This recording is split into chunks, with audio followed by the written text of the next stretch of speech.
At this, what I call this third stage, Alors ce que j'appelle la troisième étape, it no longer really makes sense to speak of I and the thought. dans cette troisième étape, ça n'a plus vraiment de sens de parler de je et une pensée.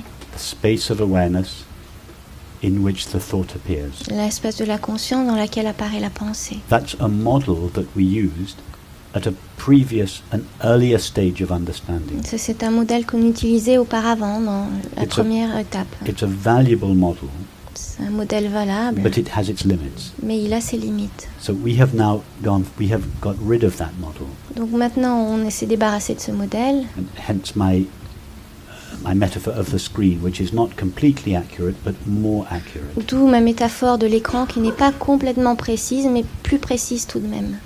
It is the screen that appears as the image. C'est l'écran qui apparaît en tant qu'image. So what are we going to call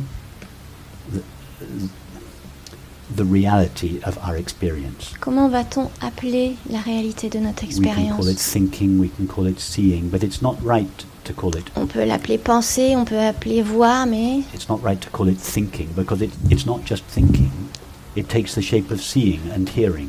ce n'est pas tout à fait juste de dire voir, parce que ça prend la forme de voir So et de what is penser. it that runs through? What is it that is common to thinking, feeling, hearing, sensing, touching, tasting? Qu'est-ce qui est commun à penser, ressentir, toucher? You mean there is a continuity of awareness? C'est la continuité de la Yes, conscience. whatever it is that runs through them. Tout- But Quoi que ce soit qui les parcourt, don't call it awareness ne l'appelle pas at this conscience. stage. But awareness, À ce the word stade-là. awareness is a noun. It's a subject as opposed to an object. Le mot conscience est un nom, comme un sujet opposé à objet. That is why I use the word knowing. It's a verb, not a noun. C'est pour ça que j'utilise le mot knowing. Connaître, c'est un verbe et pas un nom. The noun awareness belongs to the middle stage of Alors understanding. le nom, le mot conscience appartient à l'étape intermédiaire. If we go deeper into experience, the awareness is not a noun. It's not a thing. It's not something. Quand on va plus profondément dans l'expérience, la conscience n'est pas un nom, ce n'est pas un It's not objet. some kind of a thing. It's C'est pas une chose. call it knowing. Appelle-le plutôt connaître. It's a verb, not a noun. C'est un verbe, pas un nom. It is knowing that is common to seeing, hearing, touching, tasting, thinking, etc. It is known?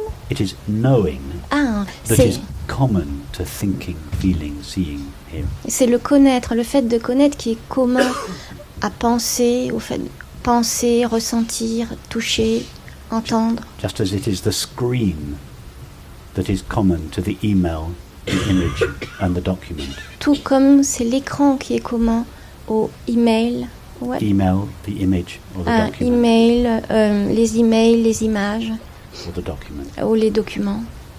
The screen in this metaphor L'écran. is knowing, pure, luminous, empty knowing. L'écran dans cette métaphore, c'est la connaissance pure et lumineuse.